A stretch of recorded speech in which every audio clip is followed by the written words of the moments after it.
Jésus s'en alla. Une foule nombreuse le suivait et l'écrasait. Une femme qui souffrait d'hémorragie depuis 12 ans avait appris ce qu'on disait de Jésus. Elle vint par derrière dans la foule et toucha son vêtement.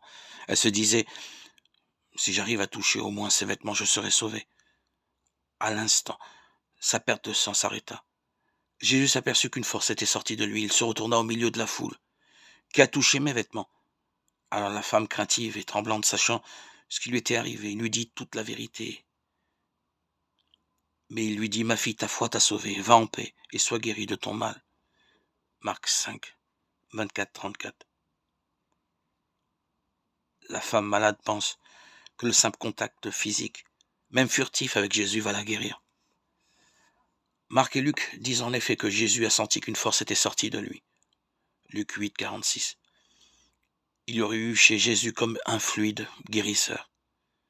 Mais Jésus ne se contente pas de ce contact impersonnel, il cherche une relation de personne à personne, visage à visage, parole à parole. La crainte va se transformer en confiance.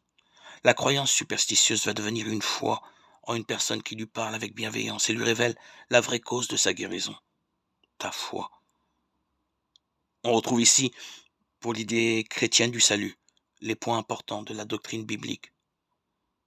Au point de départ de tout, la parole de Dieu et au centre de tout, la foi.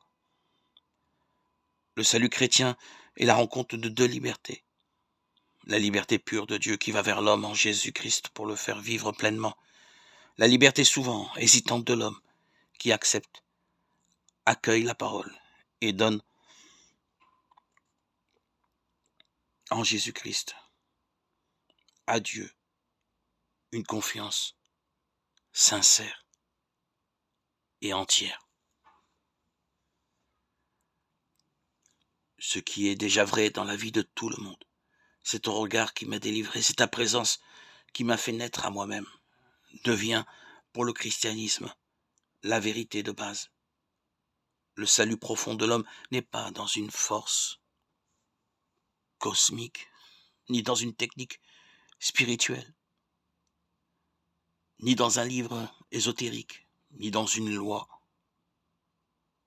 Le salut est dans la foi personnelle à quelqu'un qui, par le visage de Jésus-Christ, s'est fait notre vis-à-vis, notre partenaire, notre ami, notre compagnon de route pour ce long pèlerinage que nous avons à parcourir.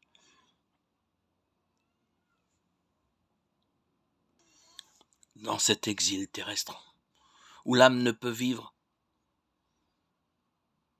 se nourrir, s'édifier qu'en Jésus-Christ, par Jésus-Christ et pour Jésus-Christ, afin d'obtenir le salut éternel.